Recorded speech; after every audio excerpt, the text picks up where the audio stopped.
حاضرین و خواتین، السلام علیکم ورحمۃ اللہ وبرکاتہ۔ جیسا کہ آپ کے علم میں ہے کہ آج کا یہ عظیم الشان پروگرام جو ہے، ایک تو ہمارا دستور کے مطابق ماہانہ پروگرام ہے، جس میں 11ویں شریف بھی ہوتی ہے، ختم خواجگاہ شریف بھی ہوتا ہے، لیکن خصوصی طور پر آج حضرت امام ربانی قندیل نورانی مجدد الف ثانی شیخ احمد سرہندی فاروقی رحمۃ اللہ تعالی علیہ کے حضور میں عقیدت کے پھول نچھاور کرنے کے لیے ہمارا اس محفل میں خصوصی پروگرام ہے، اور ذکر مجدد کے لیے ہمارے پاس بہترین مجددی موجود ہے۔ نعرہ تکبیر، نعرہ رسالت، حضرت مجدد پاک سلام شریف۔ بہر کیف بلا تاخیر جن پر ہمیں بجا طور پہ فخر ہے، اور محقق کے صرف برطانیہ نہیں بلکہ ہمارے لیے تو محقق اسلام ہے، بڑی ریسرچ ہے، بڑی آپ کی تحقیقات ہیں، علمی میدان میں اللہ تعالیٰ نے آپ کو عظیم ملکہ عطا فرمایا ہے۔ حضرت علامہ مولانا ظفر محمود صاحب نقش بندی مجددی آپ تشریف لاتے ہیں اور اپنے عظیم خطاب سے ہمیں مستفید فرماتے ہیں۔ نعرہ تکبیر، نعرہ رسالت، دربار عالیہ سلام شریف، دربار عالیہ چورا شریف۔ اور باقاعدہ یہ مدنی آقا ڈاٹ نیٹ پہ یہ سلسلہ جاری ہے۔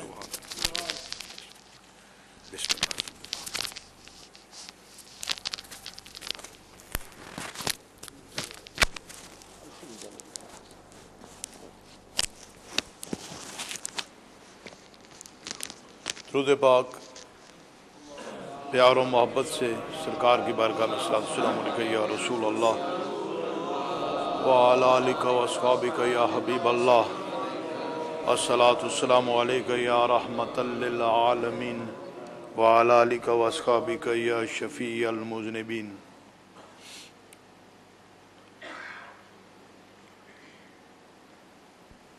الحمدللہ الحمدللہ رب العالمین، والصلاة والسلام علی اشرف الانبیاء والمرسلین، خاتم النبیین، رحمت للعالمین، قائد الغر المحجلین، قبلۃ العارفین وقابۃ الطائفین، وعلى آلہ الطیبین الطاہرین واصحابہ المنتجبین المہدیین، وعلى اولیاء اللہ الکاملین الی یوم الدین۔ اما بعد، فاعوذ باللہ من الشیطان الرجیم، بسم اللہ الرحمن الرحیم۔ اِنَّا نَحْنُ نَزَّلْنَا الذِّكْرَ وَإِنَّا لَهُ لَحَافِظُونَ۔ صدق اللہ مولانا العظیم وبلغنا رسولہ النبی الحبیب الکریم، ونحن علی ذلک لمن الشاہدین والشاکرین، والحمد للہ رب العالمین۔ قال اللہ تعالی فی شان حبیبی مخبرا وآمرا، ان اللہ وملائکتہ یصلون علی النبی، یا ایہا الذین آمنوا صلوا علیہ وسلموا تسلیما۔ اللهم صل على سيدنا مولانا محمد وعلى آل سيدنا ومولانا محمد معدن الجود والكرم منبع العلم والحلم والحكم وبارك وسلم وصل عليه الصلاة والسلام عليك يا رسول الله وعلى آلك وأصحابك يا حبيب الله الصلاة والسلام عليك يا رحمة للعالمين وعلى آلك وأصحابك يا شفيع المذنبين. میرے بھائیوں، دوستوں اور بزرگوں، میں اور آپ ایک ایسے عظیم آستانہ اور عظیم درسگاہ اور عظیم علمی مرکز میں آئے ہیں کہ جو شاخ ہے اس عظیم روحانی مرکز کی جس کو دنیا چورا شریف کے نام سے یاد کرتی ہے. چورا شریف فیضان مجددیہ کا ایک عظیم آستانہ ہے کہ پاکستان میں اگر مجددی فیضان کی نہریں بہہ رہی ہیں تو اس کا مرکز سمندر ہے چورا شریف میں.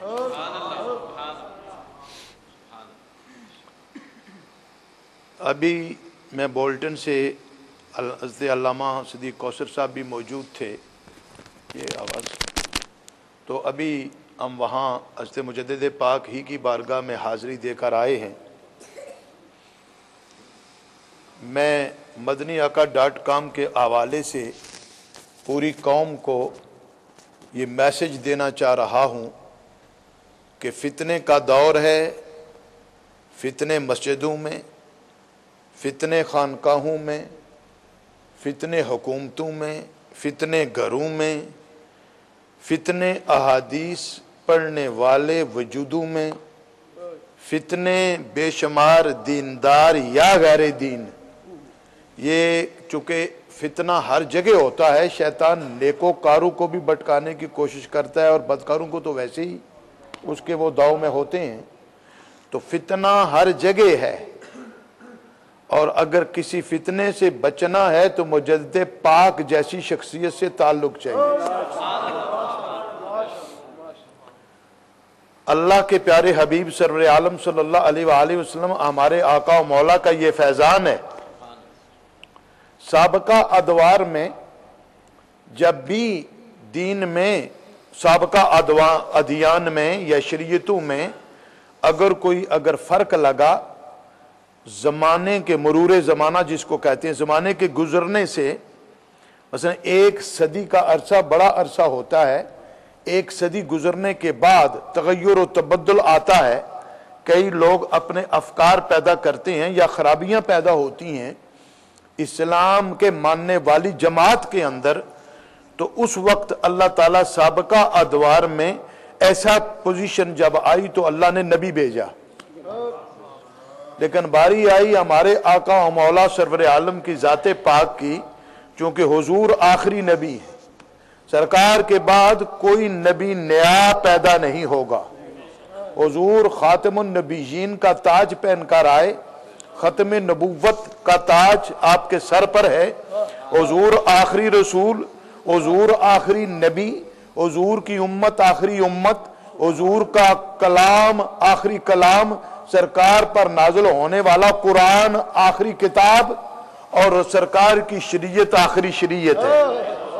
چونکہ حضور آخری نبی ہیں تو یہ امت محمدیہ صلی اللہ علیہ وآلہ وسلم کی خصوصیت ہے کہ جب کبھی دین پر ایسا وقت آیا کہ مرور زمانہ سے اس میں بدعات کسی نے داخل کر دیں یا ایسی کوئی چیزیں پیدا ہو گئیں کہ اس کو تجدید کی ضرورت پڑی، تو چونکہ نبی آنا بند ہو گئے، نبوت کا دروازہ بند ہو گیا، نیا نبی کوئی آ نہیں سکتا.